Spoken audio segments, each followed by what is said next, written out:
আল্লাহ রাসূল বলছেন ইয়াতি আলান নাসে জামান, মানুষের সামনে একটা যুগ আসবে, একটা সময় আসবে, ইয়াস্তামিউনা ওয়া ইয়াসাল্লুনা ফিল মাসাজিদ, লোকেরা দলে দলে মসজিদে প্রবেশ করবে, সালাত আদায় করবে। লোকেরা দলে দলে মসজিদে যাবে, সালাত আদায় করবে। সব মসজিদ মুসল্লি দ্বারা পূর্ণ থাকবে। ওয়ালাইসা ফীহিম মুমিন, কিন্তু কোন মসজিদে একজন ইমানদার খুঁজে পাওয়া যাবে না। মুসল্লি আছে কিন্তু কি নাই? ইমান নাই। এরা হয় মুনাফিক, নয়তো মুশরিক, নয়তো কাফের। আমি মুশরিক বললাম কেন, কাফের বললাম কেন? আমি মুশরিক বললাম কেন, কাফের বললাম কেন? এদেশের অধিকাংশ মানুষ মাজার পূজার সাথে জড়িত। কোন পূজা? মাজার পূজার সাথে জড়িত অধিকাংশ মানুষ। বলেন তো তারা মুশরিকরা মুমিন? মুশরিক। মাজার যারা পূজা করে তারা কখনো মুমিন থাকে না, কি হয়ে যায়? কাফের হয়ে যায়। তারা মুশরিক হয়ে যায়, কিন্তু তারা নামাজ পড়ে, হজও করে, উমরাও করে, দাবি করে কি মুমিন। আল্লাহ এই জন্যই বলছেন ওমা ইউমিনু আকসারুহুম বিল্লাহ ইল্লা ওয়া হুম মুশরিকুন। আল্লাহর প্রতি ঈমান আনা সত্ত্বেও তারা মুশরিক। আমি বলছি না, আল্লাহ বলছেন। তো আপনারা একটু ভেবে নেন, নামাজ পড়লে একজন ব্যক্তি কি হয় না? মুমিন প্রমাণ হয় না। নামাজ পড়লে একজন ব্যক্তি প্রমাণ হয় না যে মুমিন। হজ করলেই মনে হয় না সে মুমিন। আপনি মনে করবেন যে সিয়াম রাখলে নিজেকে মুমিন মনে হবে? না, মুমিন মনে হবে না।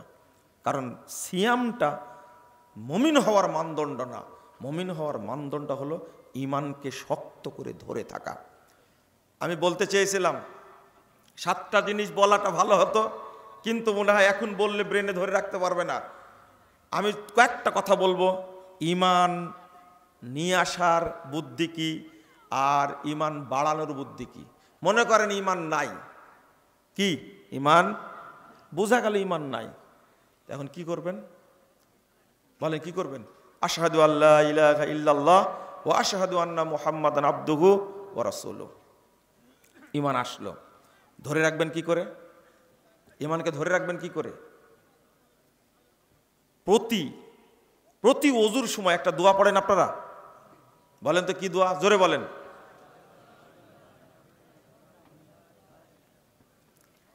রাসূল সাল্লাল্লাহু আলাইহি ওয়াসাল্লাম বলছেন ওযুর পরে কেউ যদি এই দোয়া পড়ে, ওযুর পরে কেউ যদি এই দোয়া পড়ে, তার জন্য জান্নাতের 8টি দরজা খুলে দেওয়া হবে। যে কোনো দরজা দেয়া জান্নাতে প্রবেশ করতে পারবে। আচ্ছা, নামাজ পড়ার পরেও তো আল্লাহ এত ফজিলত বর্ণনা করেনি। সিয়াম পালন করলে জান্নাতের 8টি দরজা খুলে দেওয়া হবে, এরকম কোনো দলিল আছে? নাই। সালাত আদায় করলে জান্নাতের 8টি দরজা খুলে দেওয়া হবে, এরকম কোনো দলিল আছে? না।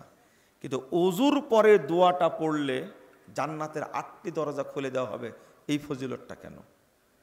জহরে পড়েছেন সালাত, ওযু করেছিলেন জহরের আগে, ওযু করার পরে দোয়া পড়েছেন, জহর থেকে আসর হতে হতে আপনি কি হয়ে গেছেন? কি হয়ে গেছেন? ঈমান হারায় গেছে আপনার।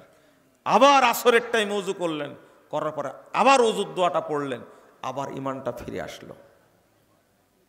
আপনি আসর থেকে মাগরিব পর্যন্ত এর মাঝে ঈমান হারায় ফেলেছেন। মাগরিবের সময় ওযু করতে গিয়ে আবার এই দোয়াটা পড়ছেন, আবার ঈমান কি ফিরে আসলো। আল্লাহ কত দয়ালু, আপনি অজান্তেই আল্লাহ ঈমানকে নবায়ন করে দিচ্ছে। বলেন আলহামদুলিল্লাহ, আলহামদুলিল্লাহ। তাহলে আপনি ওযুর দোয়াটা পড়তে ভুলবেন না কখনোই। 2 নম্বর, সবসময় বলবেন কি লা ইলাহা ইল্লাল্লাহ। সবচেয়ে বড় জিকিরের নাম কি? লা ইলাহা ইল্লাল্লাহ, সবচেয়ে বড় জিকির। আপনি এটা সবসময় করতেই থাকবেন। 3 নম্বরটা বলবো, বেশি বেশি তেলাওয়াত করবেন। কি করবেন? বেশি বেশি কি তেলাওয়াত করবেন? কোরআন তেলাওয়াত করবেন। 4 নম্বরটা, নফল সিয়াম কখনো করেন? নফল সিয়াম করেন না। নফল সিয়াম করার চেষ্টা করবেন। নফল সিয়াম সোমবার, বৃহস্পতিবার, অথবা 13, 14, 15 আইয়ামে বীজের সিয়াম রাখবেন, চেষ্টা করবেন ঈমান ধরে থাকবার জন্য। 5 নম্বরটা, তাহাজ্জুদ সালাত কখনো পড়েছেন? তাহাজ্জুদ নিম্নে 2 রাকাত। কয় রাকাত? নিম্নে 2 রাকাত। মাঝে মাঝে রাত্রিতে উঠে 2 রাকাত পড়বেন, এটাই তাহাজ্জুদ হয়ে যাবে ইনশাআল্লাহ। কয় রাকাত? আপনি বেতের আগে পড়ে নিছেন, কোনো সমস্যা নাই, কিন্তু রাত্রে জাগতে পেরেছেন, ফজরের আগে উঠলেন, ওযু করে 2 রাকাত সালাত পড়বেন। শুরু করেন 2 রাকাত দিয়ে, এক সময় আপনি 11 রাকাত পড়তে পারবেন, এক সময় আপনি রাতের শেষে বেতর পড়তে পারবেন, কিন্তু শুরুই তো করছেন না আপনি। আপনি শুরু করেন। তাহাজ্জুদ সালাত নিম্ন কয় রাকাত? 2 রাকাত। আপনি 2 রাকাত পড়েন, আমি বলছি ঈমান আপনার সাথে থাকবে ইনশাআল্লাহ। আর 6 নম্বরটা আপনাকে যেটা বোঝাতে চাচ্ছি, 6 নম্বরটা আপনি চেষ্টা করবেন আপনি ফকির মিসকিনকে খাওয়ানোর চেষ্টা করবেন, তাহলে ঈমান আপনার ভিতরে থাকবে। মুশকিল হলো অধিকাংশ মানুষের মধ্যে কি নাই? ঈমানই নাই। অনেক আলোচনার প্রসঙ্গ ছিল, এত রাত হয়ে গভীর হয়ে গেলে আলোচনা করে সুখ পাওয়া যায় না। আর এমন একটা বিষয় আলোচনা করতে চেয়েছি আজকে, যে আলোচনার বিষয়টা বুঝার ব্যাপার। কিসের ব্যাপার? শেষে একটা কথা বলি, শেষ করে দিই। ঈমানের নবায়ন বুঝেন আপনারা? নবায়ন বুঝেন? ঈমানকে হেফাজত করা বুঝেন? বুঝেন না। শুধু শিরোনামগুলো মনে রাখেন। ঈমানের নবায়ন করা লাগে। কি করা লাগে? নবায়ন করা লাগে। অর্থাৎ লা ইলাহা ইল্লাল্লাহ বললেন, নবায়ন হয়ে গেল। ঈমানটা নবায়ন করা এত জরুরি, সাহাবীরা বলতেন ইজলিস বিনা নুমিনু সাআ, আসো আমরা একটু ঈমান আনি, ঈমানটাকে নবায়ন করে দিই। আপনি এটা বলবেন, আপনি ঈমানটা নবায়ন করবেন। ঈমানটা নষ্ট হয়ে যায় মানুষের, মাঝে মাঝে নবায়ন করলে ঈমানটা আবার ঠিক আসবে ইনশাআল্লাহ। জাযাকুমুল্লাহ খাইরান, বারাকাল্লাহু ফিকুম। আমি আপনাদের কষ্ট দিতে চাই না। হ্যাঁ, এত প্রশ্ন করেছেন।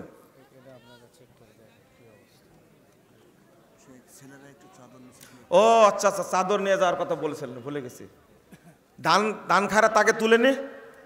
আচ্ছা, শেষ বৈঠকে আপনারা কিছু দেওয়ার চেষ্টা করবেন ইনশাল্লাহ। ইনশাল্লাহ এটা আগে মনে করে দিলে হলো, আমি ভুলে গেছি। শেষ